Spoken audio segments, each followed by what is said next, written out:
हेडलाईन्सचे प्रायोजक आहे NBC bearings, लांब पळण्यासाठी। धारावी पुनर्विकास प्रकल्पावरून राज ठाकरेंच्या दोनही बाजूने भूमिका। इतका मोठा प्रकल्प अदानींना परस्पर का दिला म्हणून सरकारला सवाल। तर सेटलमेंट न झाल्यामुळे अदानींच्या विरोधामध्ये मोर्चा काढला का? उद्धव ठाकरे यांच्यावर देखील टीका। अदानीचे चमचे कोण मला आत्ता कळतंय। अदानींवर प्रश्न विचारल्यावर चमचे का वाजतायत? नाव न घेता राज ठाकरेंवर उद्धव ठाकरे यांची टीका। बॉम्बस्फोटातील गुन्हेगार सलीम कुत्तासोबत लग्नात भाजपच्या गिरीश महाजन यांचीही हजेरी। खडसे, अंबादास दानवे यांनी सभागृहामध्ये फोटो दाखवला। देशद्रोहाच्या गुन्ह्यासह महाजनांची एसआयटी चौकशी करा, विरोधक आक्रमक। ठाकरे गटाच्या बडगुजर यांची चौकशी, मग भाजपच्या महाजनांची का नाही? विरोधकांचा सरकारला सवाल। नोटीस दिल्याशिवाय गिरीश महाजनांचं नाव घेता येणार नाही, सभापती गोरेंच्या भूमिकेवर विरोधकांचा आक्षेप। विरोधकांकडून माझ्यावर खोटे आरोप, कारवाई झाल्यानं खडसे बावचळले। पायात चप्पलही घालायला त्यांच्याकडे पैसे राहिले नाहीत। गिरीश महाजन यांची खडसेंवर टीका। गिरीश महाजन यांच्यासहित अनेक नेते त्या लग्नामध्ये गेले होते, मात्र सलीम कुत्ताशी महाजनांचा काहीही संबंध नाही।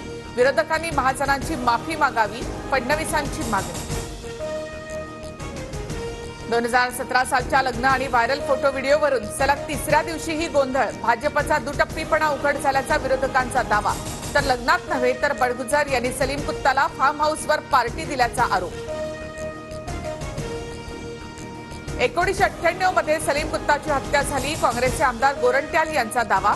मग आता तुरुंगात शिक्षा भोगणारा कोण? मंत्री दादा भुसे यांचा विरोधकांना सवाल। कैलास गोरंट्याल यांना अटक करून चौकशी करा, त्यांच्याकडे काय माहिती आहे ते शोधा, नितेश राणे यांची मागणी।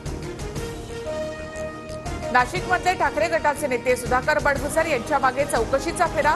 2016 मध्ये पदाच्या गैरवापरातून कंपनीला फायदा पोहोचवल्याच्या आरोपात एसीबी चौकशी। तर आरोप सिद्ध झाले तर जाहीर आत्महत्या करेल, बडगुजर यांचं आव्हान। दाऊद इब्राहिमवर विषप्रयोग झाला की विषबाधा, यावरून दावे प्रतिदावे।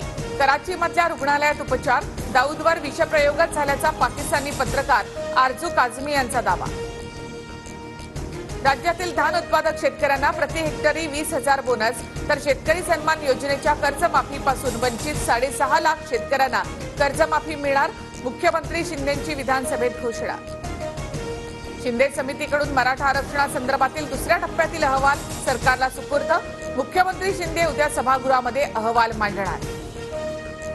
मराठा आरक्षणाबाबत फक्त चर्चेनं काही होणार नाही, अधिवेशनात कायदा पारित करा, मनोज जरांगे पाटील यांची मागणी। मराठा समाजाला सरसकट आरक्षण देता येणार नाही, मंत्री गिरीश महाजन यांची प्रतिक्रिया। तर आमच्या मुख्यमंत्र्यांवर विश्वास, जरांगेंची वेट अँड वॉचची भूमिका। आमदार प्राजक्त तनपुरे आणि अर्जुन खोतकरांना ईडीचं समन्स। राम गणेश गडकरी साखर कारखान्यातील आर्थिक गैरव्यवहाराप्रकरणी समन्स। 12 जानेवारीला चौकशीला हजर राहण्याचे आदेश। देशभरात 19 ठिकाणी एनआयएची छापेमारी। महाराष्ट्रात अमरावतीच्या अचलपूरमधून 1 तर पुण्यामधून 2 विद्यार्थी ताब्यात। दहशतवादी कारवाया आणि इसिस मॉड्यूलमध्ये सहभागाचा एनआयएला संशय। दिल्लीमध्ये घोटाळा प्रकरणात मुख्यमंत्री अरविंद केजरीवाल यांना ईडीचं समन्स। 21 डिसेंबरला चौकशीला हजर राहण्याच्या सूचना।